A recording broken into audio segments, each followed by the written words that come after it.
Ete wan torif anasi. Anasi na makuba belibi. Anasi abituar fupching.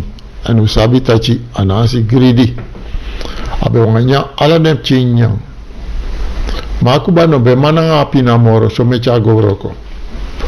Da ala de makuba e bor supu jidem ching. Moi supu. Kau bonyo fouru. Da anase lukasani. Da anasi gona wa lukumang. Da taija lukumang tachi. Makuba e bori. Ma e jidem ching moro furu nya moro eng.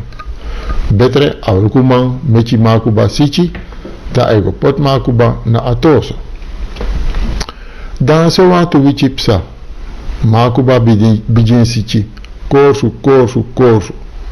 Anasi tachi. We makuba. Asichi disi.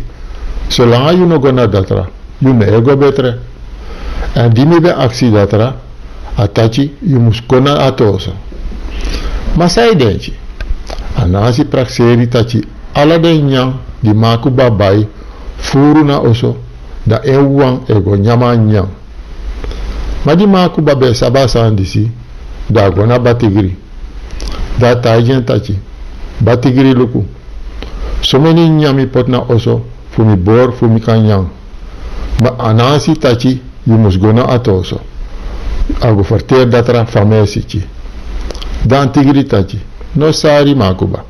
Megoler yu wankoni. Da anasi chari makuba gona atoso.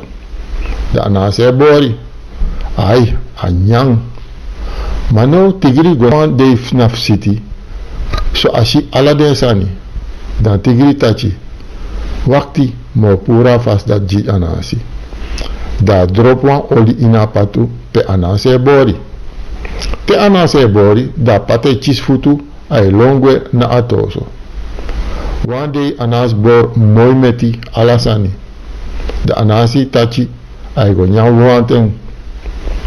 Madi anasi opof go pura patu na faya fu pot ine preti. Da anasi shi apate longwe. Apatu long, along, agwa atoso na atoso. Makuba nyang apatu long kombaka na uso. Naso ala day asanepsa.